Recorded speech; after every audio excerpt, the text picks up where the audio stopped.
자기의 명령을 수행할 비밀경찰 조직을 새롭게 개편했던 것입니다.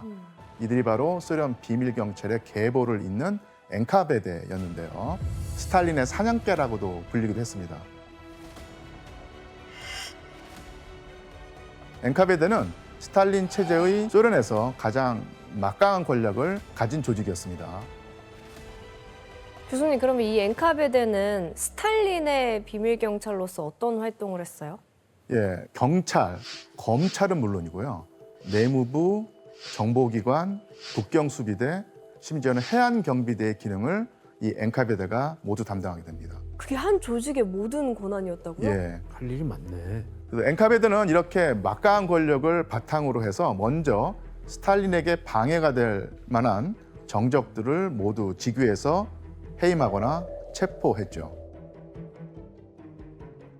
와, 말도 안 돼. 예, 그야말로 소련의 모든 치안과 행정 업무를 바로 이 엔카베데가 수행했던 셈입니다. 그럼 이 정도면 뭐 소련의 권력이 뭐 엔카베데가 다 갖고 있는 거네요. 예, 그러던 1936년에 엔카베데의 만행이 절정에 이르는 사건이 발생하게 됩니다. 바로 소련 전역을 공포로 몰아넣으며 역사상 가장 끔찍한 대량 학살들 가운데 하나로 꼽히는 피해 대숙청입니다.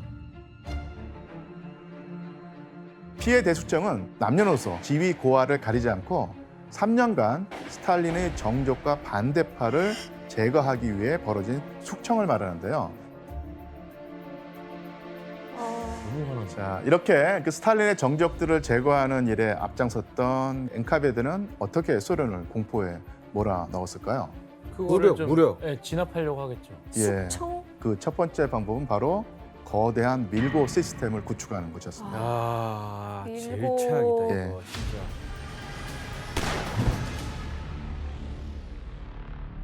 치안이 엄격했던 대수청 시기에 모스크바에서는 약 60, 70가구마다 엔카베데 요원이 한 명씩 감시하고 있었죠. 하지만 도시뿐 아니라 지방까지 그 넓은 지역을 한 명 한 명 철저하게 감시하는 데에는 한계가 있었습니다.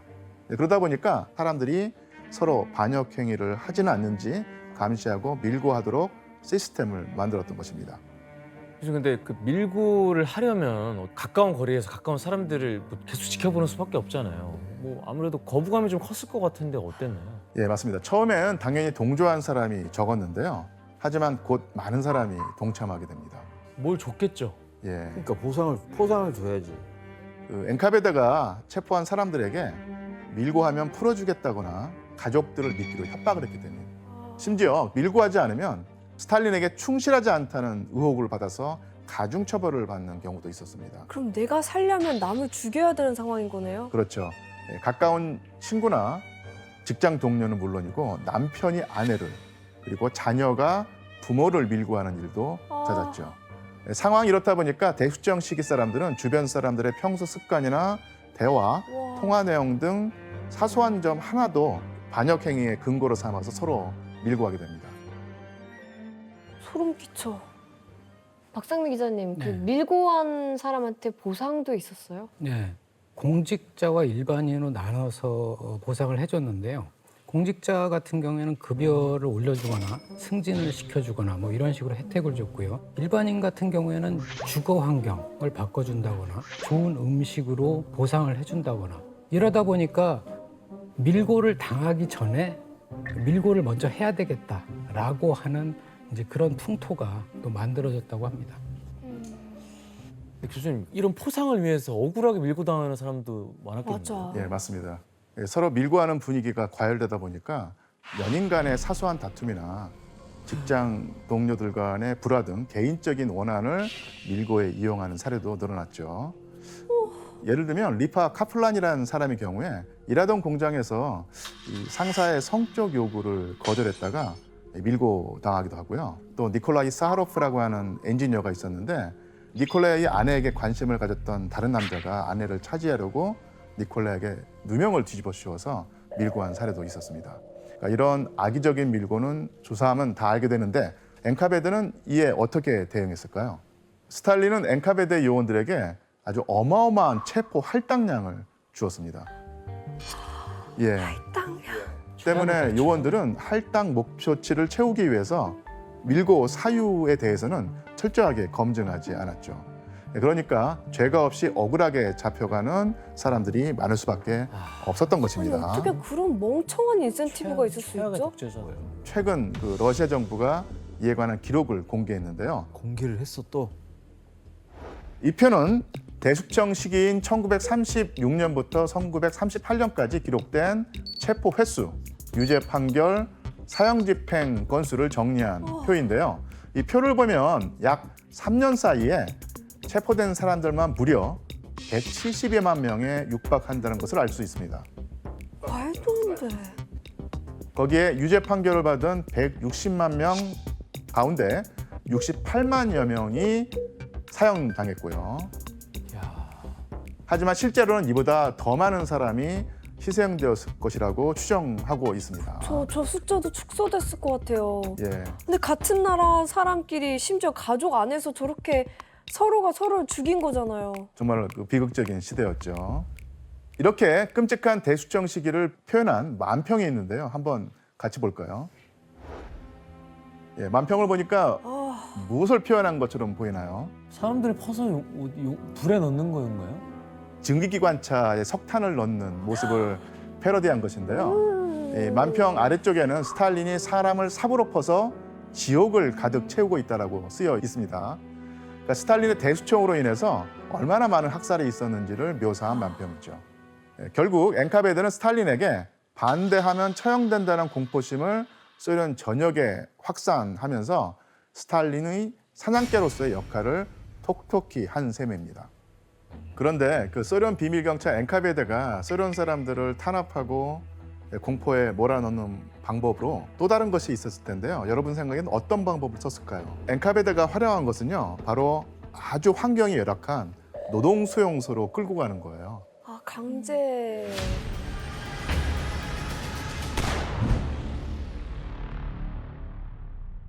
체포된 사람들 가운데 처형되지 않은 사람들이 대부분 이 굴라크라는 수용소로 끌려갔는데요.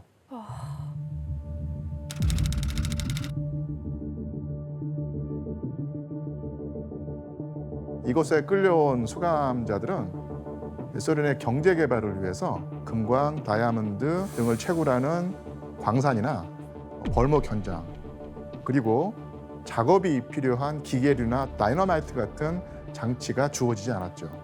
손으로 만든 조잡한 도구나 톱, 망치 같은 원시적인 공구가 도구의 전부였습니다. 저거 강제로 끌고 간 거 아니야, 죄 없는 사람들을. 저 시베리아 횡단철도를 강제 노동으로 만든 거구나. 얼마나 힘들었을까, 저거 진짜 긴데.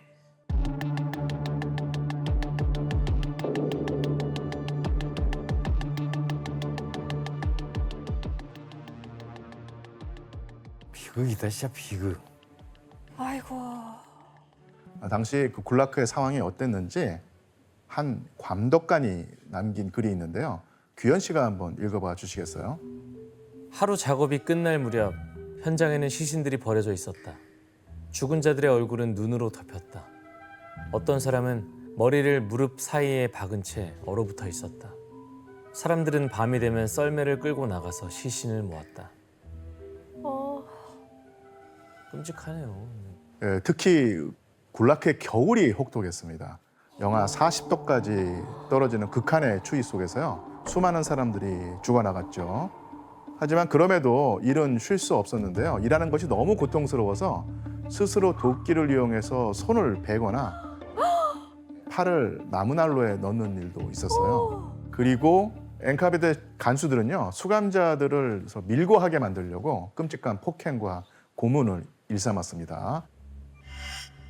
이 그림은요, 엔카베드 간수들이 수감자의 팔다리를 반대 방향으로 잡아당기면서 신체를 늘리는 고문을 가하는 것을 표현한 것인데요. 수감자들은 팔다리가 강제로 잡아당겨져서 관절이 정말 탈구되고요, 근육과 인대가 찢어지는 아주 극심한 고통을 느꼈다고 합니다. 인간이 아니네, 쟤네들. 이건 수감자의 손에 못을 하나씩 박으면서 신문하는 엔카베드 간수들의 모습인데요. 왜 저러는 거야, 진짜. 이 밖에도 엔카베데 간수들은 수감자를 굶주린 사냥꾼에게 던져주거나 성기에 불을 붙이는 등 다양한 방법으로 고문을 가했다고 합니다. 아 나쁜 놈들 진짜. 씨.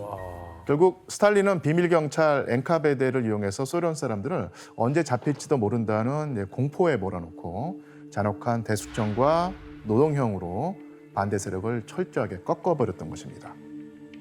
그런데 대숙청이 끝난 뒤에 스탈린이 그 엔카베데의 총구를 소련 내부에서 국외로 돌리는 사건이 발생합니다. 이 발단이 된 것은요, 1939년 8월에 소련과 독일 사이에 맺어진 독소 불가침 조약이었어요. 이 독소 불가침 조약의 주요 내용은 향후 10년 동안 소련과 독일은 서로의 영토를 침범하지 않는다는 것이었죠. 이렇게 독소 불가침 조약이 체결되고 나서 1939년 9월에 히틀러의 나치 독일이 폴란드를 침공합니다. 이것이 바로 제2차 세계대전의 서막이었죠. 이후에 스탈린은 히틀러의 요청을 받아서 폴란드에 군대를 파견하게 되는데요. 이때 폴란드 정부가 소련군과는 교전을 벌이지 말라는 명령을 내렸기 때문에 소련군은 거의 아무런 저항도 받지 않고 폴란드의 동부 지역을 손쉽게 점령할 수 있었습니다. 스탈린의 사냥개 역할을 하면서 국외로 활동 영역을 더욱 넓혀나갑니다. 그리고 잔혹한 행보를 이어가면서 스탈린의 정적이 될 만한 싹을 다 제거해 나갔던 것이죠. 그런데 1941년 독일이 이 불가침 조약을 어기고 소련을 침공한 뒤에 소련 역시 제2차 세계대전의 소용돌이에 휘말리게 됩니다. 이때부터 스탈린과 히틀러 두 독재자의 대립이 본격적으로 시작되는데요. 자, 그러자 엔카베데는 나치 독일에 대항하기 위해서 이것을 이용하는데 과연 이것이 무엇이었을까요? 스파이. 예, 맞습니다. 스파이였습니다. 엔카베데는 제2차 세계대전 동안 스파이를 전 세계에 보내서 나치 독일뿐만 아니라 연합국의 군사정보까지 수집하기 시작을 했습니다. 그리고 이때 엔카베데의 정보망을 구축해 준 것이 바로 소련의 최고 스파이 양성소라고 할 수 있는 군정보총국이었는데요. 군정보총국은 쉽게 말하면 세계 각국에서 군사 및 정치적 정보를 수집하고 다루는 기관이었습니다. 군 정보총국 그리고 엔카베데 뭐 어떤 관계인가요? 네, 엔카베데가 주로 국내 보안을 담당했다면 군 정보총국 같은 경우에는 국외, 그 해외 첩보를 주로 수행했고요.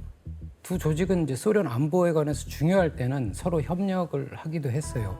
네, 2차 세계대전 때는 엔카베데가 군정보총국의 스파이들을 전 세계에 심어서 정보를 수집했고요. 한마디로 군 정보총국과 엔카베데는 소련 첩보기관의 양대 산맥과 같습니다. 안보는 무슨 자기네 나라가 제일 안보가 무서운데? 안보가 아닌데. 제2차 세계대전 당시에 전세를 크게 뒤흔든 소련의 군 정보총국 소속 스파이가 있었는데요. 바로 리하르트 조르게라는 인물이었습니다. 이 리하르트 조르게는요, 첩보물의 대표작으로 손꼽히는 영화 007의 원작자가 역사상 가장 위험한 스파이라고 할 만큼 뛰어난 스파이였어요. 이 조르게가 스파이로서 특히 특출난 분야가 있었는데 무엇이었을까요? 조르기. 또 뭐가 있을까요? 스파이 활동을 하려면 언어. 맞습니다. 언어였습니다. 몇 개 국어나 했어요? 예, 그는 러시아어, 독일어, 영어, 프랑스어 이뿐만 아니라 중국어 그리고 우와. 일본어까지도 자유자재로 우와. 구사했어요. 예? 천재네, 천재.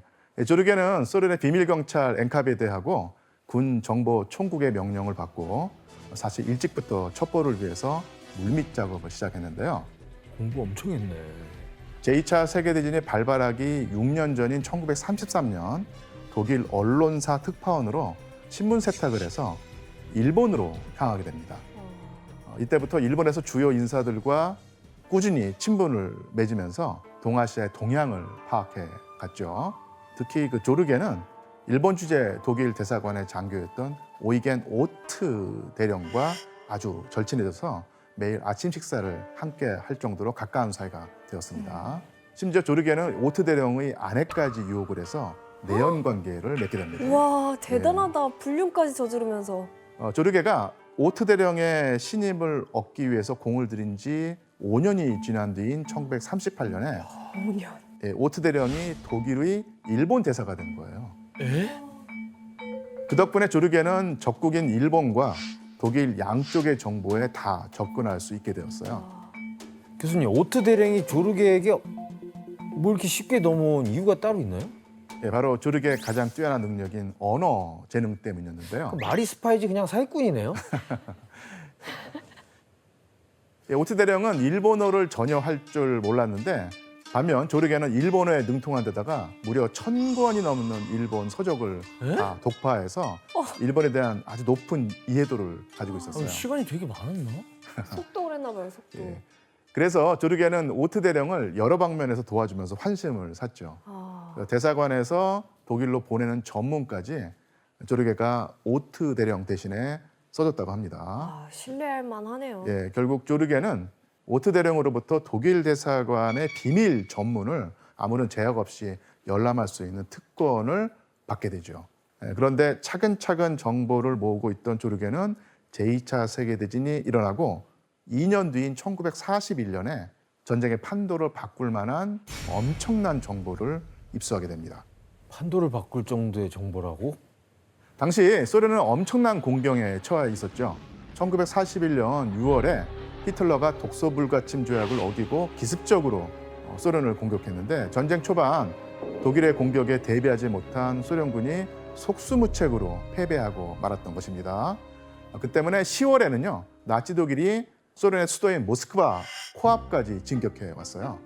그런데 이런 급박한 상황 속에서 스탈린은 시베리아에 대규모 병력을 남겨두고 있었습니다. 왜냐하면 나치 독일의 동맹국이 일본인데 일본이 시베리아를 공격해 올 경우를 대비했던 것입니다. 이렇게 소련의 병력이 모스크바와 시베리아 양쪽으로 분산된 상황에서 조르게의 긴급한 첩보가 엔카베드를 통해서 스탈린에게 전달됩니다. 뭐죠? 조르게가 보낸 내용이 과연 무엇이었을까요? 시베리아 쪽 신경 안 써도 됩니다.